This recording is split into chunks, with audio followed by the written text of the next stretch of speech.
أول سيارة في العالم بتشحن نفسها بنفسها. إحنا كده قربنا من نهاية محطات البنزين.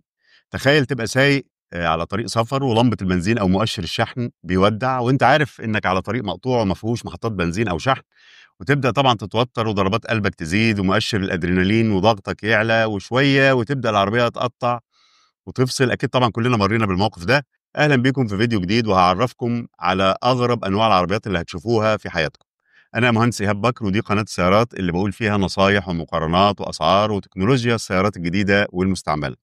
لو عجبك الفيديو دوس لايك واشترك في القناة عشان يجيلك الجديد في عالم السيارات. الموضوع ده مش لسه دراسة وأبحاث، لا خالص، الدراسة والأبحاث خلصت من سنين وحاليا الكلام ده واقع حقيقي اقتصادي ومش جديد. يعني بدل ما تروح المحطة عشان تشحن عربيتك مثلا أو تمون بنزين، العربية متغطية بخلايا شمسية ذكية في السقف والشنطة والكبوت وحتى الشبابيك، فالعربية وهي واقفة في الشارع تحت الشمس بتشحن، وهي ماشية بتشحن، وانت واقف في الزحمة برضه بتشحن. يعني مش محتاج تعمل حساباتك على قد الشحن عشان تروح مكان بعيد. والشحن مش من الشمس بس، لا خالص، ده انت بتشحن وانت نازل اي منزل او اي نزلة كوبري، بتشحن وانت بتدوس فرامل عشان توقف العربية، بتشحن من كل مطب او حفرة المساعد بيتني ويتفرد فيها.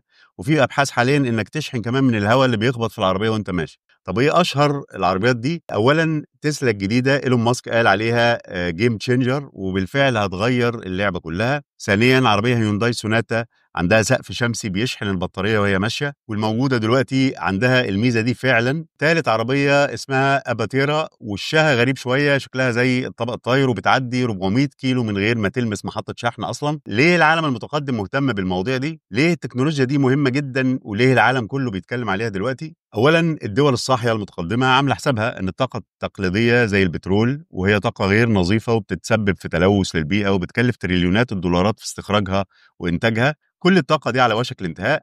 ثانيا الطاقه النوويه هي طاقه خطيره جدا، ولا تصلح للاستخدام المحدود، وبتولد منها ملوثات ومخلفات مشعه اخطر من البترول. عشان كده الدول دي من مئات السنين وهي بتعمل ابحاث وبتطور افكار عشان تقدر تستغنى عن البترول والطاقه النوويه في يوم من الايام.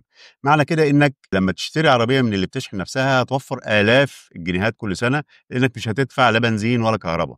مش محتاج تخطط كل يوم عشان عندك سفر وعاوز تتاكد ان في محطات شحن وان الشحن هتمشيك قد ايه والطريق طوله كام كيلو، ومفيش اي تلوث او دخان ولا حتى صوت. يعني هتعيش في بيئه نظيفه وبدون ضوضاء. طيب عيوب العربيه دي ايه؟ ما هو للاسف مفيش حاجه في الدنيا مميزات من غير عيوب، لكن في علماء بيدرسوا العيوب وبالعلم بيحاولوا يتخلصوا منها.